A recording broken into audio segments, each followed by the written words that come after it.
Bismillahirrahmanirrahim. Assalamualaikum dan hai, apa khabar semua? Okey, pada kali ini cikgu akan berkongsikan bagaimana nak skor kimia kertas 3. Okey, tengok slide cikgu. Jom skor kimia kertas 3. Jangan stres-stres. Okey, pada kali ini cikgu akan menggunakan modul P350. Okey, murid-murid boleh tengok kat sini. Modul P350. Apa yang dimaksudkan dengan P350 tu? Okey, P3 refer kepada kertas 3. Okey, refer kepada kertas 3. Kenapa 50 cikgu? Sebab kita nak skor kimia kertas 3 bagi dapat 50 markah. Full marks. Okey, kimia kertas 3 ada 50 markah. Okey, so refer kepada markah. Itu yang dinamakan sebagai modul P350. Okey, jom kita tengok bagaimana nak dapat 50 markah. Okey, kita tengok dulu dari segi pemarkahan dan perskoran. Okey, dalam format peperiksaan bagi kimia kertas 3, 50 markah seperti yang cikgu maklumkan tadi. Mengandungi 2 ataupun 3 soalan. Okey, 2 ataupun 3 soalan. Tapi kebiasaannya sekarang 2 soalan sahaja. Okey, bagaimana pecahan markah tu cikgu? Tengok kat sini. Okey, untuk soalan 1, kebiasaannya adalah 33 markah penuh. Kamu kena skor tu. Okey, kemudian soalan 2 adalah 17 markah. Soalan eksperimen. Okey, jom kita tengok bagaimana nak dapatkan full mark. Tapi pada kali ini, pada video ini, cikgu akan bincangkan dulu soalan nombor 1. Kemudian kita akan jumpa pula video untuk part itu bagi membincangkan soalan nombor 2. Bagaimana nak skor nak bagi dapat full mark 33 markah dan 17 markah di mana totalnya adalah 50 markah. Okey, jom kita teruskan. Okey, cikgu nak bagi penerangan dulu dari segi pemarkahannya. Seperti kamu sedia maklum, setiap satu soalan bagi soalan nombor 1 adalah 3 markah. So, bagaimana nak skor nak dapatkan 3 markah ni? Jom kita tengok. Okey, untuk nak dapatkan skor 3 markah, kamu mestilah jawab dengan cemerlang. Bagaimana tu cikgu? Calon dapat memberikan respon yang paling baik. Okey, manakala 2 markah ataupun skor 2 memuaskan, di mana calon dapat memberikan respon yang kurang tepat. Bagaimana pula dengan skor 1? Okey, skor 1 adalah lemah, di mana calon dapat memberikan idea yang kurang tepat. So, nampak tak kat sini? Walaupun kamu jawab jawapan dengan kurang tepat, tapi still dapat 1 markah. Bagaimana pula kalau kosong markah? Okey, kosong markah sekiranya calon tidak dapat memberikan respon ataupun respon yang diberikan itu adalah salah. So, itu baru kosong markah. Jadi, dalam menjawab soalan kertas 3, jangan sesekali calon ataupun kamu tinggalkan kosong. Make sure jawab juga soalan tersebut. Okey, pastikan jawab. Jangan tinggal kosong. Okey, sekurang-kurangnya at least kamu akan dapat 1 markah. Okey, jangan tinggal kosong kerana calon tidak dapat memberikan respon. Maksudnya kamu tinggal kosong. Ataupun calon memberi respon yang memang salah. Baru dapat kosong markah. Okey, jom kita teruskan lagi. Okey, dalam kertas 3 terdapat 11 kemahiran proses saiz yang ditanya. Ini panduan menjawab soalan kertas 3. Okey, terdapat 11 kemahiran proses saiz yang ditanya dalam kertas 3. Okey, yang kamu belajar daripada tingkatan 1 tu. Okey, so dia akan tanya pada kertas 3. Apakah 11 kemahiran tersebut? Okey, kita tengok yang pertama, iaitu pengukuran. Kamu dah biasa dah buat pengukuran ni. So, apa masalahnya? Betul tak? Tapi kena ada caranya untuk skor nak bagi 3 markah. Full marks. Kita tak mau 1 markah. Tak mau 2 markah. Tapi kita nak 3 markah. Okey, nombor 2. Berkomunikasi. Berkomunikasi, cikgu? Dengan mulut ke? Nanti kita tengok sekejap lagi. Okey, yang ketiga. Pemerhatian. Okey, yang keempat. Inference. Okey, yang kelima, operasi secara definisi. Okey, yang keenam, mengawal pemboleh upah. Okey, yang ketujuh, hipotesis. Okey, yang ke-8, mentafsir data. 9, meramalkan. Okey, 10, hubungan ruang dengan masa. dan yang ke-11 adalah mengelaskan. So ada 11 kemahiran proses sains dalam menjawab kertas 3 yang sepatutnya kamu kena tahu.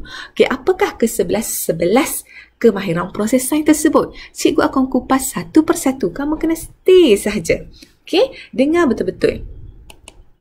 Okey, kita tengok dulu kemahiran proses sains yang pertama, iaitu pengukuran.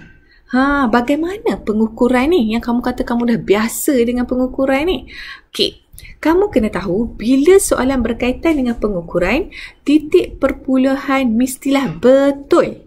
Bagaimana kata cikgu? Sat lagi cikgu akan tunjuk contoh dia. Okey, semua nilai mestilah seragam. Okey, nilai tempat tersebut mestilah seragam. Bagaimana kata cikgu? Sat cikgu tunjuk lagi. Okey, kemudian unit. Dalam kimia, unit sangat-sangatlah penting dan unit mestilah betul. So kat sini ada 3 tips dalam pengukuran. Titik perpuluhan, semua nilai mestilah seragam dan juga unit mestilah betul. Okey, jom kita tengok lagi. Okey, kita tengok alat pengukuran dan juga nilai titik perpuluhan. Okey, bagi burette. Bagi burette adalah 2 titik perpuluhan.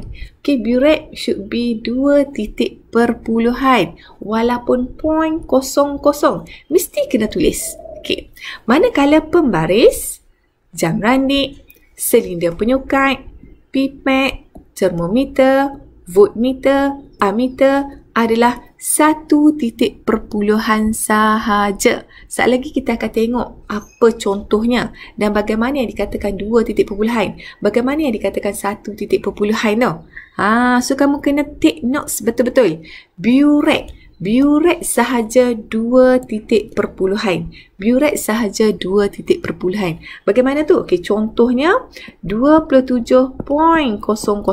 Ini yang dinamakan sebagai titik perpuluhan. 27.00. Nampak tak kat sini? Ada 2 titik perpuluhan. Dan kena ingat, mesti ada unit. Okey, unitnya cm padu. cm padu. So, wajib kena tulis walaupun adalah 00. Kena tulis. Kena ada 2 titik perpuluhan. Okey, boleh? Okey, kemudian pembaris, jam randik, silinder penyukat, pipet, termometer, voltmeter, ammeter. 1 titik perpuluhan sahaja. Okey, apakah contohnya? Okey, contoh 3.5. Katakanlah 3.5. Okey, 3.5 apa? Katakanlah pembaris. Okey, 3.5 cm. 3.5 cm. So, kat mana 1 titik perpuluhan tu? Okey, kat mana 1 titik perpuluhan tu? Kat sini. Nampak tak? 1 sahaja kat sini. Okey, 1 titik perpuluhan. Kat sini, 2 titik perpuluhan. Nampak perbezaannya? Okey, kena ingat betul-betul. So, kamu kena ingat burette je. Yang lain-lain adalah 1 titik perpuluhan. Okey, bagaimana pula dengan alat penimbang, cikgu? Alat penimbang biasanya dia ada banyak titik perpuluhan, betul? Okey, kalau alat penimbang kebiasaannya bergantung kepada soalan. Soalan yang maklumkan nak berapa titik perpuluhan. Okey, contoh soalan kata dia bagi panjang. Okey, dia bagi 3.5678.9. Contoh. Okey, dia bagi macam tu, gram. Okey, dia bagi nilai macam tu. Kemudian soalan minta, okey, tuliskan bacaan bagi alat penimbang tersebut, okey, kepada 3 titik perpuluhan ataupun kepada 4 titik perpuluhan. Kalau kepada 3 titik perpuluhan, so kamu buat 3 lah. Kalau kepada 4 titik perpuluhan, buat 4. Okey, alat penimbang kebiasaannya adalah bergantung kepada soalan. Okey, gadik? Dapat ya?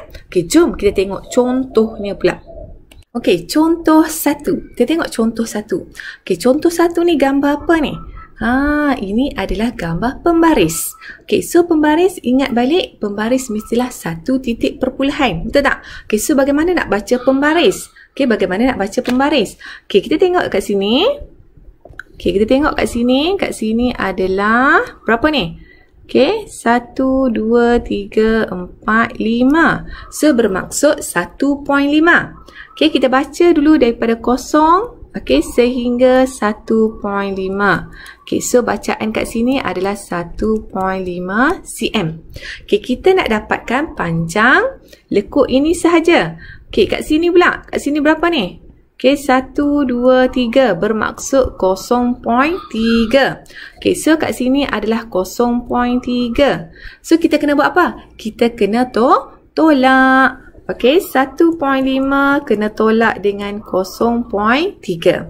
Okey, so kita akan dapat 1.2 cm. So kat sini adalah 1.2 cm. Okey, boleh.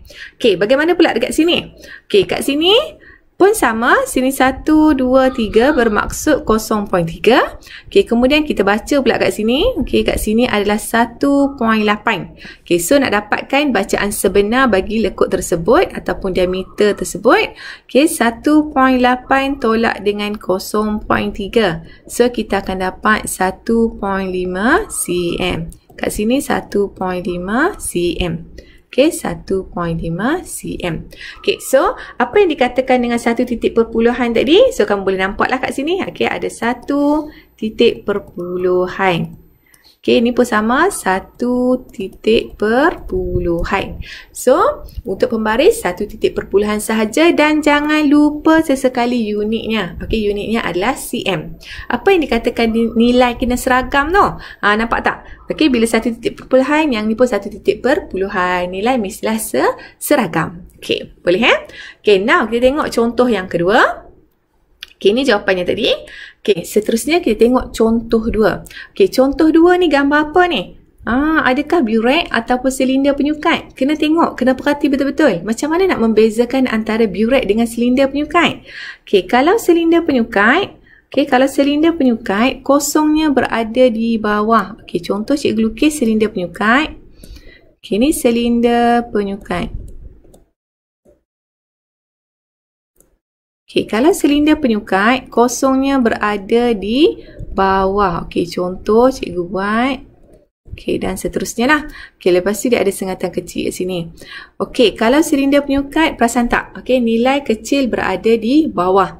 Okey, so yang ni kosongnya berada di atas. Nilai kecilnya berada di atas. So, bermaksud ini adalah burek.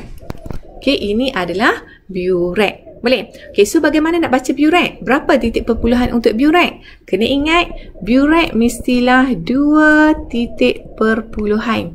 Burek mestilah 2 titik perpuluhan. Ingat balik yang tadi. Okey, jom kita baca sama-sama untuk nilai ini. Okey, kena tengok betul-betul meniskusnya kat sini dan mesti kena baca daripada kosong. Kena baca daripada kosong. Jangan baca daripada satu ni. Jangan baca daripada satu. So, kena baca daripada kosong. Okey, kat situ kosong. Sini 0.5, 0.6, 0.7, 0.80. Okey, so 0.8 tak dapat markah penuh nanti. 0.80 cm padu. Cikgu kenapa nak kena tulis 0.80? Okey, kena tulis 2 titik perpuluhan. Kenapa? Sebab burek. Okey, burek 2 titik perpuluhan. So, 0.80 cm padu. Okey, bagaimana pula dengan yang ni? Okey, tengok yang ni. Perhati betul-betul. Kita baca daripada nilai 38. Okey, 38.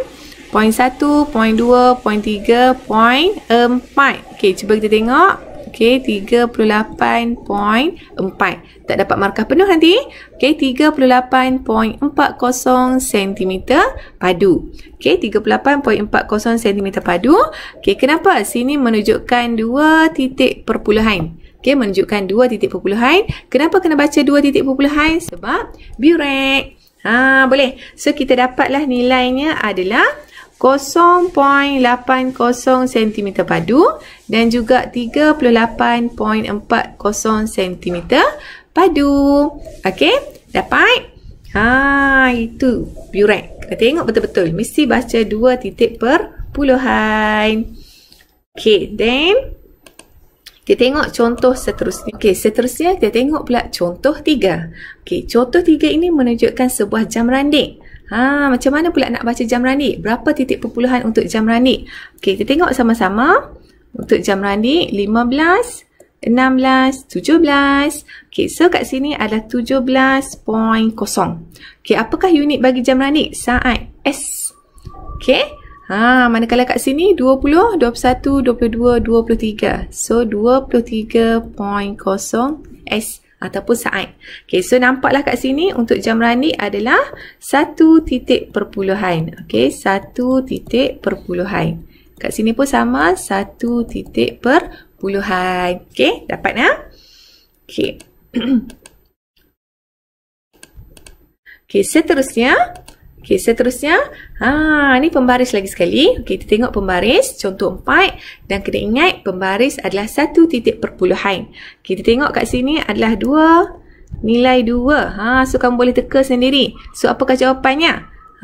Manakala kat sini pula, 3 point berapa ni? 3.8. So, apakah nilainya? Apakah jawapannya? Okey, jom kita tengok. 2.0 cm dan juga 3.8 cm. So, kamu kena perhati betul-betul 1 titik perpuluhan untuk pembaris dan jangan lupa unit. Penting. Okey. And then, contoh 5. Contoh 5 ni apa pula ni? Okey, ini adalah voltmeter.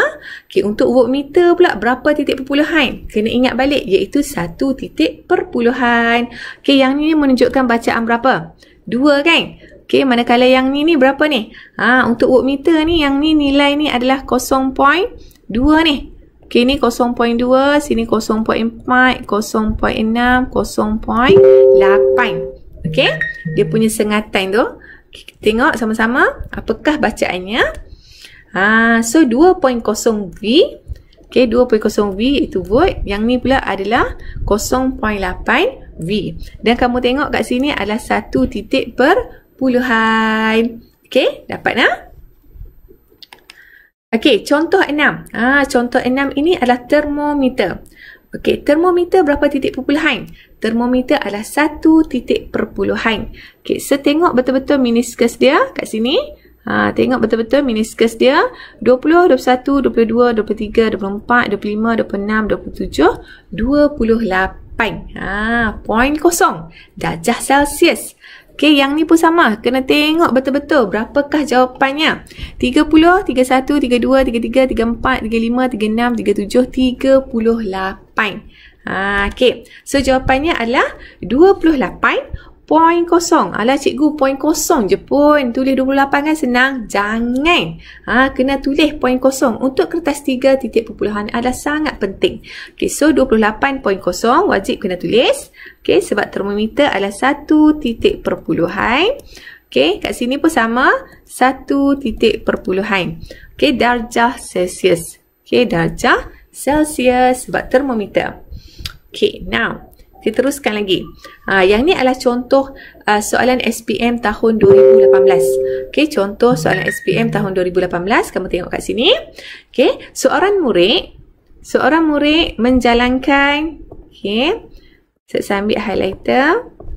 Okey, seorang murid menjalankan satu eksperimen untuk menentukan takat akhir bagi tindak balas peneutralan antara asid hidroklorik dengan larutan natrium hidroksida. Okey. So, 25 cm padu larutan natrium hidroksida, 2.0 mol DM-3 dituangkan ke dalam cawan plastik. Tajuk apa ni? Okey, satu larutan direkodkan. Kemudian 5.00 cm padu asid hidroklorik dituangkan ke dalam cawan plastik dan dikacau. Agak-agak tajuk apa ni? Okey, suhu tertinggi campuran direkodkan. Okey, boleh? So, ini adalah tajuk termokimia. Okey, so dia suruh buat apa? Dia suruh kamu baca suhu. Okey, record suhu. Record suhu. So, ini adalah soalan kemahiran proses sains yang pertama, iaitu kemahiran pengukuran. Untuk pengukuran, kena ingat titik perpuluhan sangatlah penting. Okay, so macam mana nak baca? Okay, tengok macam mana nak baca. Kat sini, tengok betul-betul dia punya meniskus. Okay, tengok betul-betul meniskusnya kat sini. Kat situ Tengok betul-betul. Dia tengah-tengah di antara, okey, tengah-tengah di antara sengatan. Sengatan macam ni kan. Okey, so dia berada di tengah-tengah. Dia berada di tengah-tengah kat sini. Okey, berada di tengah-tengah. Meniskusnya berada di tengah-tengah. Kat sini. Okey, so yang ni 20. Okey, 20, 21, 22, 23, 24, 25, 26, 27. Okey, kat sini 27. Kat sini 28.0. Okey, dia berada di tengah-tengah. So, kalau berada di tengah-tengah, kita nak buat macam mana? Okey, kita kena buat macam mana? Kita kena baca 27.5. 27.5 sebab dia berada di tengah-tengah di antara 28 dan juga 27. So, 27.5. Okey, kat sini adalah 27.5 darjah Celsius. Okey, sini. Okey, darjah Celsius. Okey, kita tengok pula yang after, selepas. Okey, yang selepas, okey, cuba kita tengok yang selepas berada bagaimana. Okey, yang selepas kat sini juga di tengah-tengah. Okey, juga di tengah-tengah di antara 1, 2, okey, iaitu 32. Berada di antara di tengah-tengah iaitu 32. Okey, bila kita lukis 32 kat sini, sini 33. Yang kosong Okey, dia berada di tengah-tengah. Okey, dia berada di tengah-tengah kat sini. Meniskusnya iaitu okey, ni meniskusnya kat sini berada di tengah-tengah. Okey, so macam mana nak baca dia? Okey, 32.5. 32.5. So, jawapannya adalah 32.5 darjah Celsius. Okey. Ini adalah soalan SPM tahun 2018. Okey, cuba kita tengok. Betul tak jawapannya? Betul.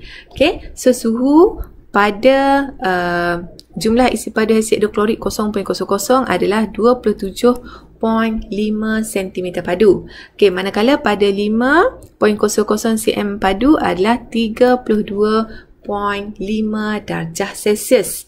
Okey, nampak tak kat sini? Nombor mesti seragam. Okey, tengok seragam je nombor. Semua 1 titik perpuluhan. Okey, semua adalah 1 titik perpuluhan. Kena seragam lah. Okey, dan unik. Okey, dalam kes ini pada soalan SPM tahun 2018 sekiranya pelajar tidak menulis unik, betul. Sebab apa? Okey, sebab darjah Celsiusnya ataupun unitnya telah pun berada dalam jadual. Telah pun berada dalam jadual. So, tak perlulah kamu tulis unit pula kat sini darjah Celsius. Tak perlulah tulis unit darjah Celsius kat situ. Okey, sebab unitnya dia ada dah pun ada di dalam jadual tersebut kat bahagian atas tu. Okey, dapat So, berapa markah ni teacher? 3 markah. Nampak tak? Senangnya nak skor 3 markah. Boleh dapat 3 markah. Okey, teacher, bagaimana sekiranya kalau saya betul 1 je? Betul 1 je tapi tak betul 2. Okey, saya betul yang ni je. Okey, yang ni saya betul tapi yang ni saya tulis 32.0. Bagaimana tu teacher? Okey, kalau betul 1 sahaja kamu akan dapat 2 markah. Okey, 2 markah kalau betul 1 sahaja yang betul. Okey, kena betul dua-dua baru kamu boleh dapat 3 markah. Kita tak nak 2 markah. Kita tak nak 1 markah. Kita nak 3 markah. Okey, macam mana pula nak dapatkan 1 markah? Walaupun kita tak nak, tapi macam mana? Nak buat macam mana kan? Katakanlah kamu dapat 1 markah sekiranya kamu bundarkan dia. Kamu terlebih rajin, kamu pergi bundar dia. Okey, 27.5 kamu pergi tulis 28. Okey, 32.5 kamu tulis 33. Nampak tak? Kamu bundarkan dia. Sebab kamu pandai matematik, kamu bundar siap-siap kat dia. Dapat berapa markah ni teacher? Okey, kamu hanya layak dapat 1 markah sahaja. So, layak dapat 1 markah sahaja. So, berhati-hati untuk kemahiran proses sains yang pertama iaitu pengukuran. Unit adalah penting. Okey, titik perpuluhan juga adalah penting. Jangan mudah siap-siap. Okey, tulis seperti apa yang kamu catatkan ataupun apa yang kamu rekod daripada alat pengukuran tersebut. Okey, dapat. Okey, seterusnya kita pergi kepada kemahiran proses sains yang kedua. Okey, iaitu komunikasi. Kemahiran proses sains yang kedua adalah komunikasi. Okey, dalam komunikasi, pelajar kebiasaannya soalan akan tanya berkaitan dengan membina jadual. Berkomunikasi dari segi soalan tau. Okey, membina jadual. Okey, yang pertama contohnya membina jadual. Okey, melukis ataupun melakar graf ataupun menulis persamaan. So, soalan boleh tanya dari segi 3 perkara perkara tersebut. Yang ni adalah cara soalan berkomunikasi dengan calon SPM. Dari segi membina jadual, dari segi melukis ataupun melakar graf, ataupun dari segi menulis persamaan. Kita tengok contoh. Contoh soalan SPM tahun 2017. Contoh soalan SPM tahun 2017. Contohnya ni membina jadual. Kita nak kena bina jadual berdasarkan kepada soalan lah. Dia dah soalannya. Dia suruh bina jadual dari segi diameter bongkah kuprum dengan bongkah gangsa. Ini buah tajuk alloy. So dalam membina jadual, pelajar kena perhati, kena betul-betul tengok dari segi MV dan RV-nya, iaitu pemboleh ubah dimanipulasi dengan pemboleh ubah bergerak balas. MV means pemboleh ubah manipulasi, manakala RV adalah pemboleh ubah bergerak balas. Kebiasaannya pada jadual, dia mesti ada kaitan antara MV dengan RV. Kena ada kaitan antara MV dan RV. So kamu tengok kehendak soalan tu. Kebiasaannya sebelah kiri ni, kebiasaan yang berada sebelah kiri ni adalah MV. Ini adalah MV. Manakala yang berada sebelah kanan adalah RV. Kebiasaannya macam itulah. So kamu kena tengok pemboleh ubah dalam membina jadual tu, tengok soalan, tengok pemboleh ubah dan tengok relationship dia. Kebiasaannya mesti ada MV dan mesti ada RV. Pada RV mestilah kena ada unit. Mestilah kena ada unit. Boleh So kat sini pun dah nampak dah perkaitan dia antara MV dengan RV. So kamu dah boleh tulis sebenarnya pemboleh ubah dimanipulasikan dengan pemboleh ubah bergerak balas. Sebab tu saya kata senang sangat nak skor kertas 3. Yang penting tahu teknik. Kemudian kalau soalan tu mengkehendakkan lakar ataupun melukis graf. Sekiranya melakar ataupun melukis graf, graf tersebut mestilah mempunyai 3 ciri ni. 3 ciri iaitu SAPS. SAPS, subs. Apa dia subs tu? S refer kepada shape, bentuk graf. Bentuk graf, lengkuk dia, garis dia mestilah smooth, elok. Lekuknya cantik. Itu S, shape, dari segi shape dia. Kemudian A refer kepada axis. Paksi yang dilukis dan dilabel dengan betul beserta dengan unit. Paksi tu kena label.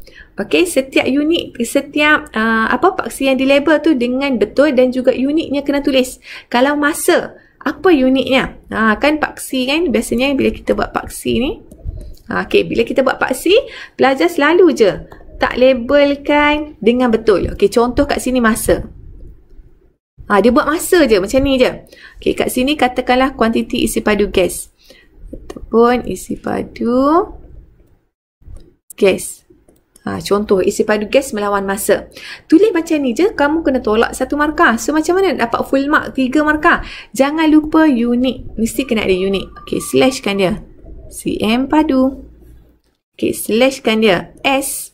Nampak? So adalah A. Yang kata shape tadi, contohnya lekuk ataupun garis lah. Lekuk ataupun garis tu mestilah kena smooth, elok. Ni contoh lah kemudian A. A adalah P. P adalah refer kepada point. P refer kepada point. Iaitu titik yang diplot adalah dengan tepat. Dan tulis tajuk pada graf. Bergantunglah ini. Nak tulis pun tak apa. Tulis tajuk pada graf. Tapi titik tu mestilah diplot dengan tepat. Pemeriksa dia akan cikgu ataupun pemeriksa dia akan cari, tengok setiap satu titik kamu ni tepat ke tak tepat. Betul ataupun salah. So setiap titik tu mestilah diplot dengan tepat. Maknanya betul setiap satu ni. Dan garis sampul licin baru boleh dapat 3 markah. Kemudian S yang kecil ni iaitu refer kepada size. Graf yang dilukis mestilah 1/3 daripada kertas graf. Mestilah 1/3 daripada kertas graf. Maksudnya kena lebih daripada setengah kertas graf. Contoh ni kertas graf kita. Contoh ni kertas graf kita. Saya padam dulu yang ni contoh ni kertas graf kita. So kamu kena buat sebaik-baiknya biarlah full kertas graf tu. Biarlah full kertas graf tu. Jangan pula kamu buat kurang daripada contoh ni kertas graf. Contoh ni kertas graf tapi graf kamu ni kecil je kat bawah ni je grafnya. Kecil je grafnya kat sini je. So tak mau yang ni. Yang ni kurang daripada separuh. Okey, lepas tu kamu pun konon-konon ala-ala nak bagi nampak graf ni panjang, kamu pun padam paksi dia. Kamu buat panjang macam ni. Tapi graf kamu still dekat bawah ni kecil macam ni. So tak menunjuk kepada S yang ni. Okey, sebab yang ni adalah separuh sahaja daripada kertas graf. So tak mau macam ni. Okey, kita tak mau macam ni. Okey, kita tak nak macam ni. Kita nak skor 3 markah. So kena lebih daripada setengah kertas graf ataupun 1/3 daripada kertas graf. Okey, boleh? So dalam melukis graf kita kena ada subs. Bunyi S tu subs. Okey, shape, axis, point dan size. Okey, very good. Okey, now kita tengok contoh soalan SPM tahun 2016. Kita tengok contoh SPM, soalan SPM tahun 2016. Okey, berdasarkan jadual 1, lukis satu graf bagi jumlah isi padu gas terkumpul melawan masa pada paksi yang sama bagi eksperimen 1, set 1 dan juga eksperimen 2, set 2 di atas kertas graf. Kertas graf biasanya soalan akan bagilah. Okey, so tengok markah kat sini adalah 3 markah. Okey, so macam mana? Kalau dia kata pada paksi yang sama, okey, pada paksi yang sama maksudnya kamu kena lukis pada paksi yang sama lah. Set 1 dan juga set 2 berada pada paksi yang sama. Bukannya kamu lukis dua graf yang berbeza. Ada juga pelajar yang confused. Dia buat set 1 pada kertas graf yang pertama, set 2 dia buat pula pada kertas graf yang kedua. Salah tu. Okey, mesti pada paksi yang sama, maksudnya kamu hanya gunakan satu sahaja kertas graf. Ada set 1 dan ada set 2 pada kertas graf yang sama. Okey, so kita tengok adakah dia memenuhi ciri subs tadi? Subs. Ciri subs. Okey, adakah dia memenuhi ciri subs? Kena ada bunyi S tu. Okey, S yang pertama iaitu dari segi shape. Okey, kita tengok shape dia. Okey, shape dia okey, nampak licin, curve, elok apa semua. Okey, 1 markah. Okey, kemudian kita tengok axis. Okey, kita tengok axis. Okey, kita tengok axis. Okey, axis isi padu gas terkumpul. Nampak? Okey, dia tulis unit pun semua tulis. Okey, betul. Times ataupun masa S. Betul. Okey, 1 markah. Okey. And then P. P ni adalah point. Okey, P adalah point. Point dia betul tak? Okey, point dia setiap satu titik ni. Okey, setiap satu titik cikgu akan check tengok. Okey, betul. Semua betul. Dan juga dia melebihi 1/3 daripada kertas graf. Okey, dia melebihi 1/3 daripada kertas graf. Nampak kertas graf ni? Full. Dia buat kertas graf tu penuh. Okey, so bolehlah dapat satu lagi markah. Okey, so total markah yang dia dapat adalah 3 markah. Nampak? Senang sahaja nak skor kimia kertas 3. Yang penting kamu tahu tekniknya. Okey, boleh Okey, seterusnya kita tengok pula kemahiran proses sains yang ketiga. Okey, kita tengok pula kemahiran proses sains yang ketiga iaitu pemerhatian. Pemerhatian. Okey, gambarkan apa yang sebenarnya. Gambarkan apa yang sebenarnya. Apa yang dilihat. Apa yang diperhatikan. Daripada mana cikgu? Daripada gambar rajah. Apa yang diperhatikan daripada gambar rajah? Apa yang dilihat daripada gambar rajah? Okey. Dalam kertas 3, pemerhatian diambil dari penglihatan sahaja. Dalam kertas 3, pemerhatian diambil daripada penglihatan sahaja. Tidak diambil daripada semua 5 deria. Tidak diambil daripada semua 5 deria seperti dalam kertas 2. Kamu jangan confuse. Kertas 2, kertas 3 tak sama lah. Okey, kertas 3 kita hanya ambil daripada panca indera mata sahaja. Okey, contoh yang diterima adalah bacaan termometer meningkat. Okey, bacaan termometer meningkat. Okey, bagaimana kita nak tengok bacaan termometer meningkat tu? Mestilah kita menggunakan penglihatan. Okey, nampak? Itu adalah pemerhatian yang perlu direkodkan dalam menjawab kertas 3. Okey, menggunakan penglihatan. Okey, seterusnya, okey, contoh-contoh yang lain. Katakanlah anda mesti nyatakan perubahan warna daripada keadaan asal kepada warna ataupun keadaan akhir. Okey, contohnya kertas litmus lembap, okey, kertas litmus lembap bertukar daripada biru kepada merah. Nampak dia ada perubahan warna kat situ daripada biru kepada merah. Okey, contoh lain, kalium permangganat 7 berasid bertukar daripada ungu kepada tidak berwarna. Nampak dia kena ada perubahan warna sekiranya pemerhatian tersebut melibatkan bahan yang berubah warna. Okey, nombor pengoksidaan berubah daripada kosong kepada positif 2. So, nampak tak kat situ? Dia ada perubahan nombor pengoksidaan. So, kena nyatakan dari apa ke apa. Jangan kamu tulis nombor pengoksidaan berubah kepada kepada positif 2. Tak boleh. Dia kena dari keadaan asal kepada keadaan akhir. Kena dari apa kepada apa. Okey, boleh Kertas litmus lembap bertukar kepada merah. Tak ada dari biru. So tak boleh. Nak dapat markah 3 kena jawab complete. Okey, boleh Okey. Ini kesalahan biasa semasa menulis pemerhatian. Kesalahan biasa yang pelajar lakukan dalam menulis pemerhatian. Maksudnya tak dapat 3 markah tu. Okey. Contohnya larutan jernih. Larutan jernih je. So, kena buat macam mana sepatutnya? Larutan tidak berwarna. Bukan larutan jernih Larutan tidak berwarna. Okey, tiada tindak balas. Sepatutnya pemerhatian yang betul. Okey, tiada perubahan. Okey, tiada perubahan. Sebab apa yang kita nampak? So, kita nampak tak ada perubahan. Okey, gas hidrogen terbebas. Tak betul tu. Dia kena tulis gas tidak berwarna terbebas. Sebab yang ni yang kita nampak. Yang kita nampak adalah gas tidak berwarna terbebas. Okey, kita nampak gas tidak berwarna terbebas.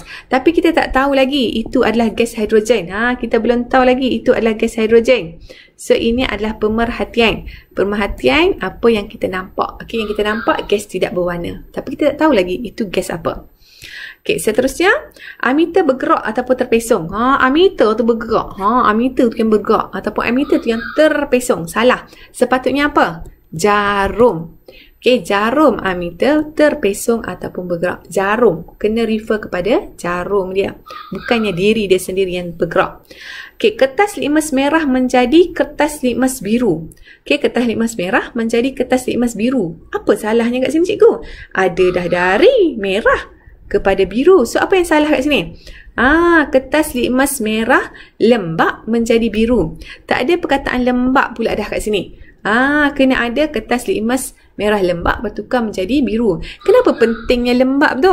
Kamu kan belajar tajuk acid base. Okey, sifat keasidan dan juga sifat kebesan tu, keakaliannya tidak dapat ditunjukkan sekiranya tiada air. Betul kan? Mesti kena ada air. So, kenalah ada perkataan lembap kat situ. Okey, seterusnya. Dalam membuat pemerhatian, memberikan pemerhatian bukannya menyatakan hasil. Memberikan pemerhatian bukannya menyatakan hasil. Okey, contoh yang pertama. Okey, gelembung gas tanpa warna terbebas. Gelembung gas tanpa warna terbebas. Okey. Gas oksigen terbebas. Mana satu yang betul? Kamu rasa gelembung gas yang tanpa warna terbebas ataupun gas oksigen yang terbebas? Mana satu yang betul? Gelembung gas tanpa warna yang terbebas. Itu yang kita perhatikan.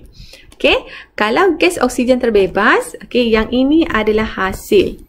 Yang ini adalah hasil. Yang pelajar selalu confuse. Okey, ini adalah hasil.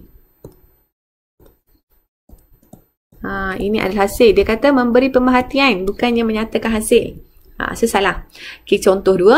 Pepejal ataupun enapan perang terbentuk di katot. Contoh pemerhatian. Tapi kalau hasilnya logam kuprum terenap. So, jangan confuse kat situ antara pemerhatian dan juga hasil. Okay, so yang betulnya yang atas lah. Yang bawah itu adalah hasil. Okay, boleh Okay, kita tengok contoh soalan SPM 2018. Okay, kita tengok contoh soalan SPM tahun 2018. Berdasarkan kepada rajah 1, okay, berdasarkan kepada rajah 1, nyatakan pemerhatian. Berdasarkan kepada rajah 1, nyatakan pemerhatian. So, macam mana? Okay, nak dapatkan 3 markah.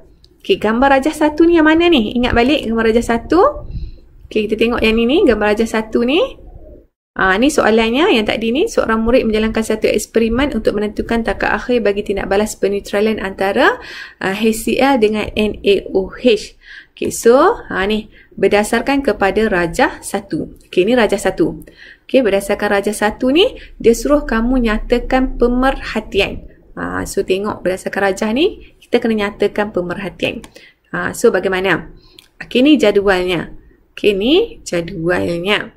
Okay, kalau kita tengok suhu ni, okay, daripada 27, 32, 36, 39, 41, 41, stay kat sini. 41, 41. Okay, kemudian dia turun balik. 39, 35.5, 30.0. Okey, tapi dia kata berdasarkan kepada gambar rajah. Okey, kita tengok. Dia kata berdasarkan kepada rajah 1. Nyatakan satu pemerhatian. So, nak kena tulis macam mana? Nak dapatkan markah penuh 3. Senang sahaja. Okey, kita tuliskan. Bacaan termometer meningkat. Okey, bacaan termometer bertambah ataupun suhu meningkat. Ataupun boleh juga tulis paras merkuri meningkat. So, boleh dapat 3 markah. Okey, boleh dapat 3 markah. Okey, kalau dapat 2 markah macam mana? Okey, sekiranya kamu tulis suhu awal 27.5, manakala suhu tertinggi adalah 32.5. Tak dapat markah penuh kerana kamu tak menjawab soalan. Soalan kata, dengan berdasarkan kepada rajah 1. Berdasarkan kepada rajah 1, bukannya berdasarkan jadual. So, kena betul-betul faham soalan. Dia kata berdasarkan kepada rajah 1. Kalau yang ni adalah kita tengok pada jadual kan? Kita tak mahu macam tu. Okay, kita nak kepada rajah 1. Okay, tak mahu macam tu. Ataupun, dia tulis bacaan termometer berubah. Bacaan termometer berubah. Berubah macam mana? Tak tahu. Ataupun suhu berubah. Yang ni layak dapat 1 markah saja. Bacaan termometer berubah, suhu berubah. So, dapat 1 markah saja. Nak dapatkan markah penuh, kena nyatakan berdasarkan kepada rajah. Kita tengok balik rajah kita. Ni, berdasarkan kepada rajah. So, kita nampaklah kat sini, bacaan termometer meningkat. Ataupun suhu bertambah. Ataupun turus merkuri meningkat. Itu yang kita nampak. Boleh Yang kita nampak. Okey. Okey. Seterusnya. Okey, ini daripada jadual. Tak mahu daripada jadual sebab dia nak daripada rajah. Okey, seterusnya. Okey, kemahiran proses sains yang keempat iaitu inference. Kemahiran proses sains yang keempat adalah inference. Inference ni apa? Membuat kesimpulan awal berdasarkan kepada pemerhatian. Berdasarkan apa yang kita perhatikan tadi, apakah kesimpulan kita? Apa yang kita dapat simpulkan? Okey. Okey. Contoh, soalan SPM tahun 2018, contohnya, nyatakan inference bagi jawapan anda di B1. B1 tadi kita cakap apa? Okey, di B1 tadi kita kata bacaan termometer bertambah. Kita kata bacaan termometer bertambah kan? Okey, so apa kita punya inference dia? Kenapa bacaan termometer tu bertambah? Inference ni lebih kepada sebab lah. Sebab kenapa? Sebab apa? Yang ni bawah tajuk termokimia tadi cikgu cakap kan? Okay, kenapa bacaan termometer bertambah? Okay, kerana haba dibebaskan ke persekitaran. Jangan tulis perkataan kerana kat depan tau. Okay, haba dibebaskan ke persekitaran. Ataupun tindak balas eksotermik berlaku. Ataupun merkuri mengembang. Tengok kepada contoh jawapan kamu tadilah. Okay, kalau kamu tulis haba dibebaskan. Okay, tulis haba dibebaskan saja. Tak tulis ke persekitaran. Tak dapat markah penuh nanti. Okay, kena tulis haba dibebaskan ke persekitaran. Ataupun tindak balas eksotermik berlaku. So, tindak balas eksotermik ni, dia dah merujuk kepada haba dibebaskan ke persekitaran dah lah. Ada pelajar yang tulis, tindak balas eksotermik berlaku di mana haba dibebaskan ke persekitaran. Lagi bagus. Tindak balas jawapan sangat komplit. Okay? Boleh jangan tertinggal perkataan ke persekitaran. Jangan tulis haba dibebaskan saja. Nanti tak dapat 3 markah. Okay, so tulis haba dibebaskan ke persekitaran. Okay, dapat inference. Seterusnya, kita bincangkan pula tentang kemahiran proses sains yang kelima, iaitu dari segi mentafsir data. Okay, biasanya dalam mentafsir data, dia akan tanya sama ada dalam bentuk ayat ataupun dalam bentuk pengiraan. Okay, itu adalah kategori bagi mentafsir data. Kita tengok contoh. Okay, ini contoh soalan SPM tahun 2017 di mana soalan ini kamu kena tafsir data berdasarkan kepada penerangan ataupun huraian. Okay, yang ni dia tanya antara gangsa dengan logam tulen. Okay, yang mana yang lebih keras. So, kamu kena bagi penerangan lah. Okay, di mana gangsa, saiz atomnya ataupun saiz atom timah dan kupron adalah berbeza.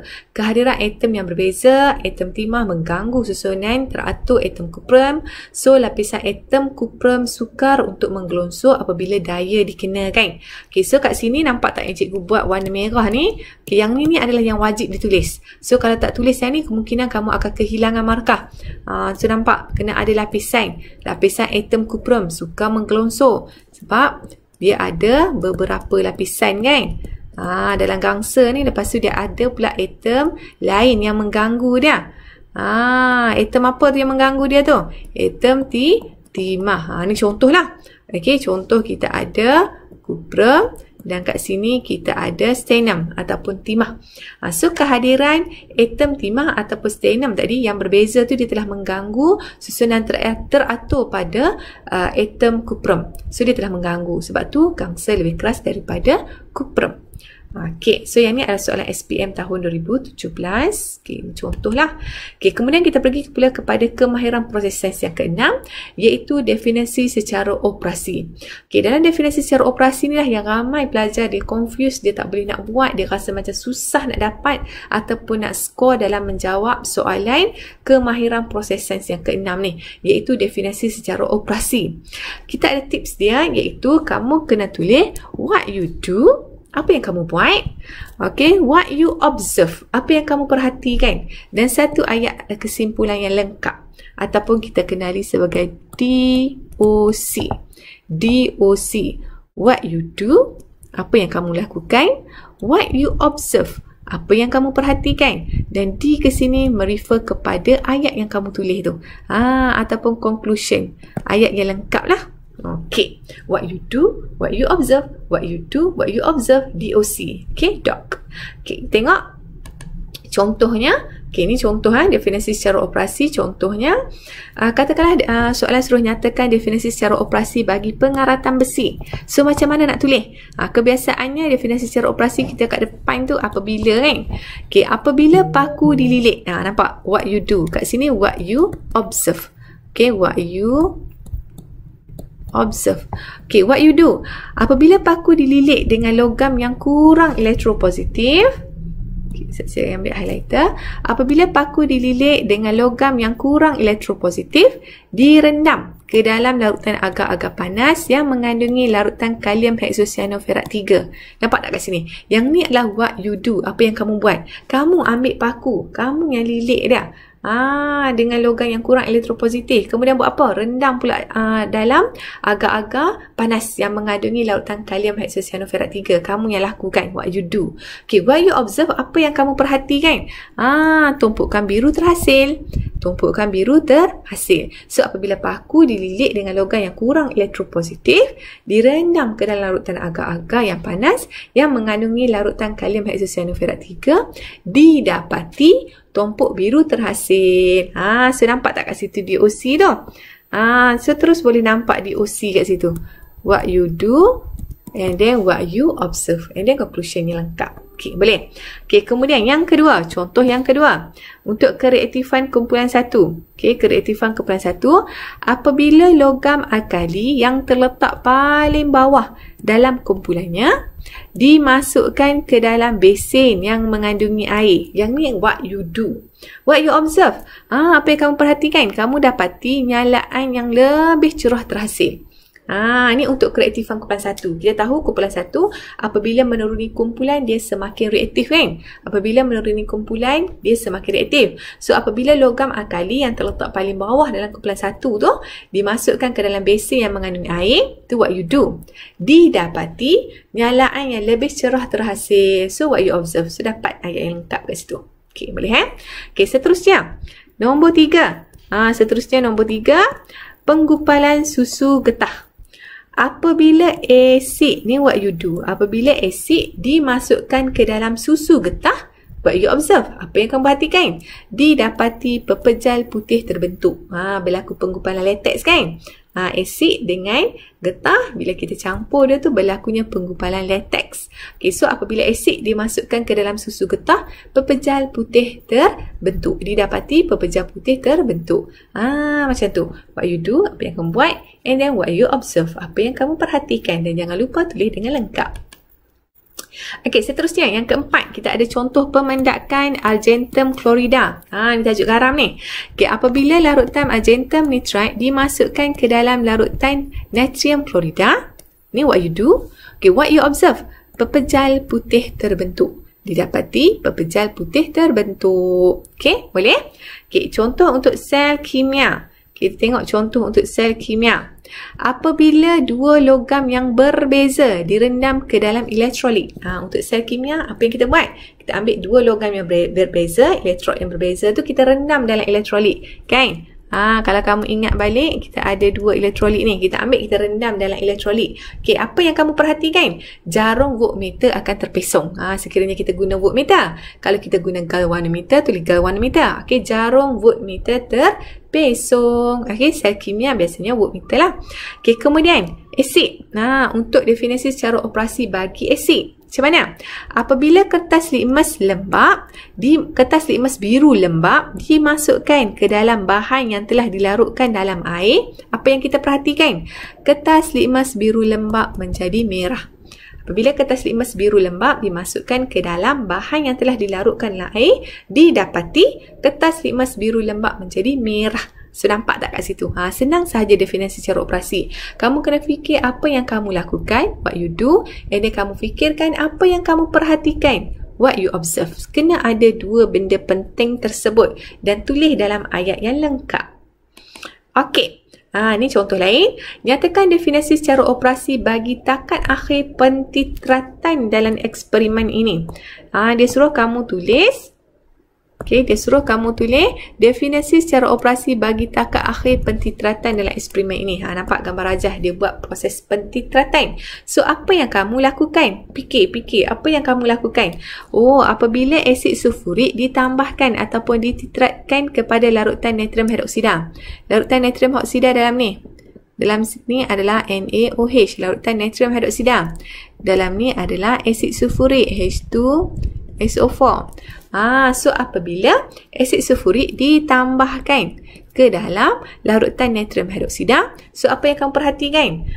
Didapati penunjuk fenolftalin bertukar daripada merah jambu kepada tanpa warna.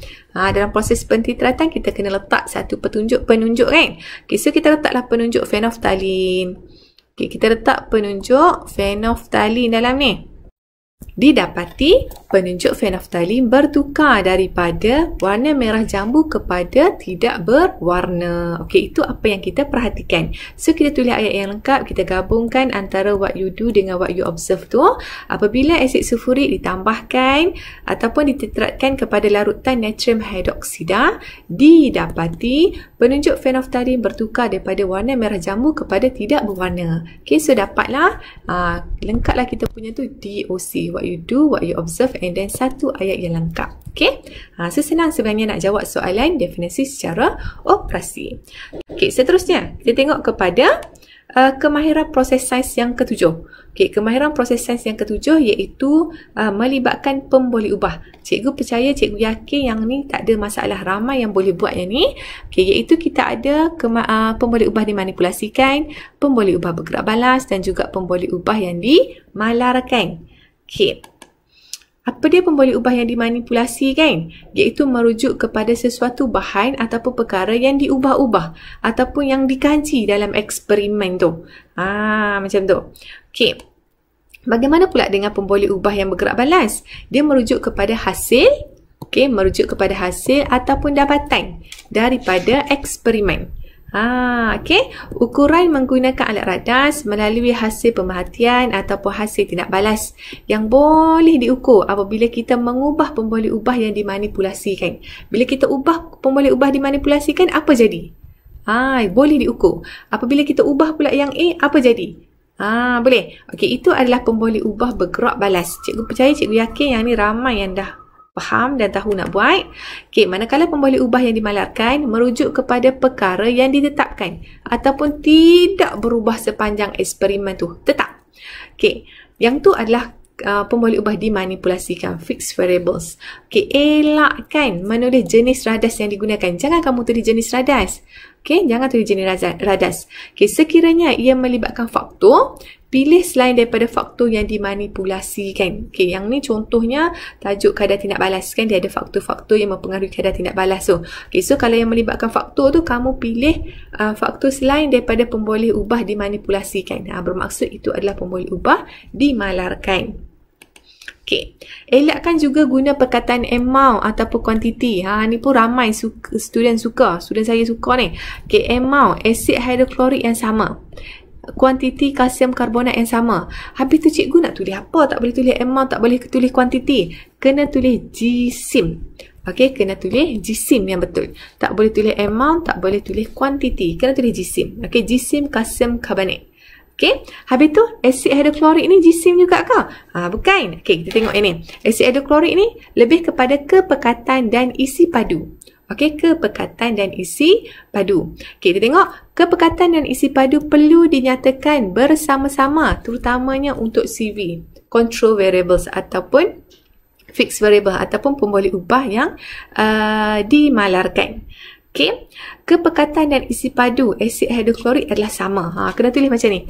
Kepekatan dan isi padu asid hidroklorik adalah sama. Kamu tak boleh tulis kepekatan saja, tak boleh tulis kepekatan saja, ataupun tulis isi padu saja, tak boleh. Dia kena datang bersama-sama ni. Kepekatan dan isi padu mesti comes together. Gitu. Okey, kepekatan dan isi padu asid hidroklorik yang sama. Okey, boleh Jangan tulis salah satu, kena tulis dua-dua sekali. Okey, seterusnya kemahiran proses sains yang ke-8, okey, iaitu hipotesis. Okey, kemahiran proses sains yang ke-8 adalah hipotesis. Apakah hipotesis?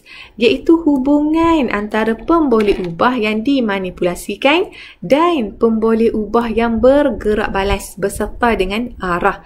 Arah tu lebih kepada meningkat ke, berkurang ke. Okey, hubungan antara MV dengan RV. Ingat tu. Hipotesis adalah hubungan antara MV dengan RV. Okey, macam mana tu nak dapat skor 3 markah?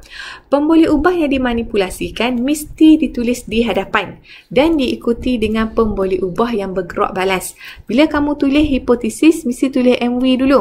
Okey, kemudian diikuti dengan RV. Ni sangat penting ni, nanti tak dapat full marks. Okey, perlu nyatakan arah perubahan untuk kedua-dua pemboleh ubah. Sama ada salah atau betul. Tinggi ke, berkurang ke. Okey, so kena ingat mesti tulis MV dulu. Okey, should be kena tulis MV dulu yang kat depan. Lepas tu diikuti dengan RV. Okey. Hipotesis dia boleh jadi dalam bentuk penyataan ataupun bukan penyataan. Okey, ni contoh dalam bentuk penyataan. Okey, macam mana ni? Okey, contohnya semakin tinggi ataupun rendah ataupun menurun. Ni yang dikatakan dengan arah. Okey, yang ni adalah arah. Okey, semakin tinggi ataupun rendah ataupun menurun pemboleh ubah yang dimanipulasikan. Semakin tinggi ataupun rendah ataupun menurun pemboleh ubah yang bergerak balas. Okey, so kamu nampak kat sini. Nampak jelas kat sini, mesti kita kena tulis MV dulu kat depan. First ayat kita adalah MV. Okey, kemudian barulah kita tulis RV. Ni adalah hipotesis yang berbentuk penyataan. Semakin tinggi ataupun rendah ataupun menurun pemboleh ubah MV.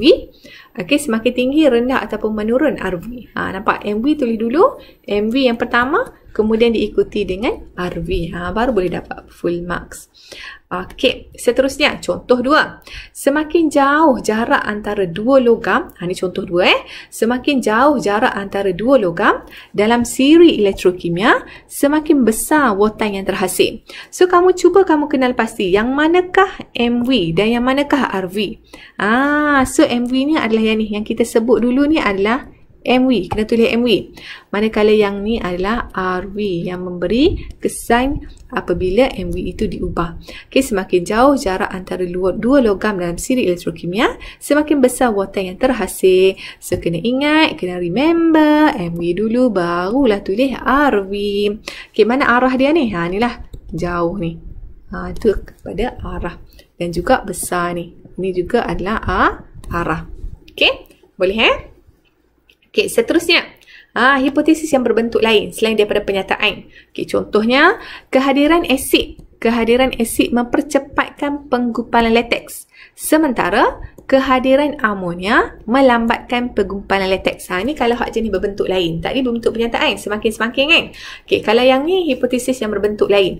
Kehadiran asid mempercepatkan penggumpalan lateks, sementara kehadiran amonia melambatkan penggumpalan lateks. Okey, kalau hipotesis yang berbentuk lain ni, jika kamu guna kedua-duanya MV yang berbeza, nampak ada MV yang berbeza tu kan, iaitu asid dan juga amonia ni. Okey, nyatakan hipotesis bagi kedua-duanya. Kamu kena bagi tahu kedua-dua hipotesis tersebut. Okey? Contohnya, kalau asid dia mempercepatkan penggumpalan lateks. Jangan berhenti sampai sini je.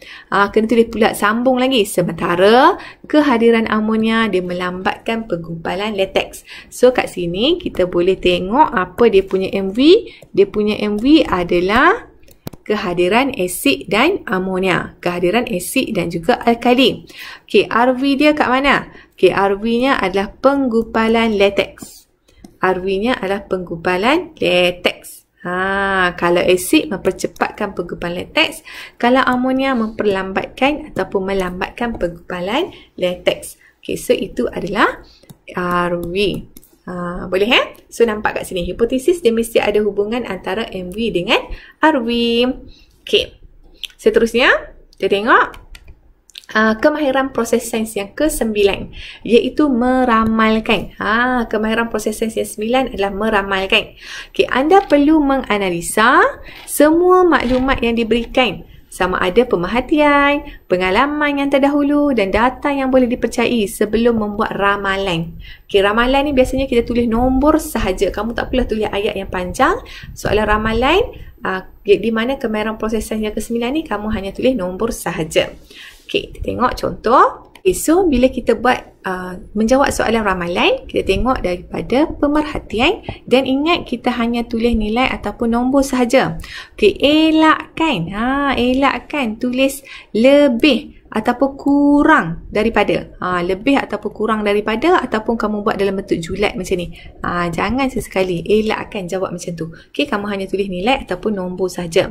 Okey, kita tengok contoh. Okey, contohnya kita ada ramalkan nilai voltan bagi magnesium zinc, nilai voltan bagi magnesium zinc jika nilai voltan bagi magnesium kuprum adalah 5 volt. Okey, magnesium dengan kuprum, okey, yang ni adalah 5 volt. Okey. Dan nilai voltan bagi zinc dan kuprum, okey, nilai voltan bagi zinc dan kuprum adalah 3.5 volt. Dia suruh kamu ramalkan nilai voltan bagi magnesium, okey, magnesium dengan zinc. Kat sini berapa volt? Dia suruh kamu ramalkan. Okay, so adakah boleh ke kamu nak jawab lebih kecil daripada 5 volt tetapi lebih besar daripada 3.5 volt? Tak boleh, nanti tak dapat markah penuh. Okay, adakah kamu nak tulis X-nya lebih kecil daripada 3.5 tetapi lebih besar daripada 3.5 tetapi lebih kecil daripada 5.0 volt. Buat dalam bentuk macam ni. Senang sikit, tak payah tulis ayat panjang. No. Jangan juga. Sekejap lagi tak dapat markah penuh. So macam mana dapat markah penuh? Okay, kamu hanya tulis dalam bentuk nombor sahaja. Buat je 1.5 volt. Baru boleh dapat full mark. Cikgu, macam mana nak dapat 1.5 volt? Tolaklah. Okay, 5.0. Okay, 5.0 ni kamu tolakkan dengan 3.5.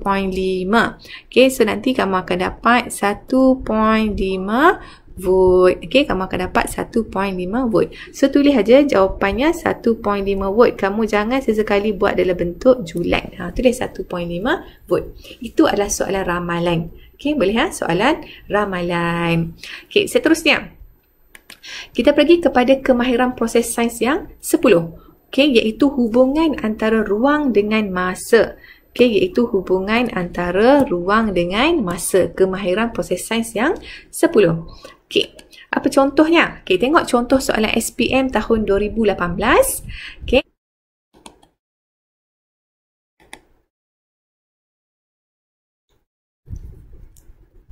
Okay, seterusnya kita tengok contoh SPM tahun 2018. Okay, kita ada dalam satu eksperimen lain 25 cm padu asid nitrik 2.0 mol DM-3 dicampurkan kepada 25 cm padu larutan natrium hidroksida 2.0 mol DM-3. Okay, jadual 1.2 menunjukkan perubahan suhu untuk 3 minit. Okay, so kalau kamu tengok kat sini, ada perubahan dia kan? Tengok perubahan ni. Okay, lepas tu apa yang berlaku? Apa pula yang berlaku kat sini? Okay, kita tengok. Berdasarkan jadual 1.3, nyatakan hubungan antara suhu dengan masa. Nyatakan hubungan antara suhu dengan masa. Apa hubungan antara suhu dengan masa? Yang ni soalan macam ni sebenarnya murid senang nak skor. Dia tahu ni apa hubungan dia. Okey, apabila masa bertambah, suhu meningkat. Betul tak? Apabila masa bertambah, suhu meningkat. Kamu tengok ni, apabila masa bertambah, okey, 0, 30, 60, suhu pun meningkat. Betul tak? Suhu pun meningkat. Tapi jangan berhenti sampai situ sahaja. Okey, tengok sehingga nilai maksimum. Sehingga nilai maksimum. Sorry, salah eja kat situ. Sehingga nilai maksimum. Nampak tak? Berapa nilai maksimum dia? Sampai sini je.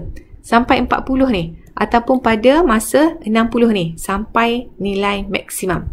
Okey, apa berlaku selepas nilai maksimum ini? Okey, kita tengok balik. Daripada 90, 120, 150, 180, suhunya semakin berkurang semula. Okey, kemudian berkurang. Kemudian berkurang. Kena nyatakan macam tu. Okey, itu adalah cara nak jawab soalan hubungan ruang dengan masa. Okey, hubungan antara ruang dengan masa. Okey, so apabila masa bertambah dengan suhu, okey, apabila masa bertambah dengan suhu, apabila masa bertambah, suhu akan meningkat. Okey, sampai sini. And then what happen? Sehingga nilai maksimum. Nampak kan? Dia meningkat sehingga nilai maksimum. Okey, kemudian berkurang. Kemudian berkurang. Baru boleh dapat full mark 3 markah. Kalau kamu jawab sampai sini, sekejap lagi tak dapat full mark. Kita nak 3 markah. Okey, boleh Okey, kemudian kita pergi kepada kemahiran proses sains yang terakhir, iaitu yang ke-11, iaitu pengelasan. Okey, bila ni biasanya soalan yang terakhir lah ni. Soalan yang terakhir sekali. Untuk pengelasan ni sebaik-baiknya kamu gunalah pembaris. Guna pembaris. Buat dalam bentuk jadual. Tolonglah buat dalam bentuk jadual, buat bagi kemas elok.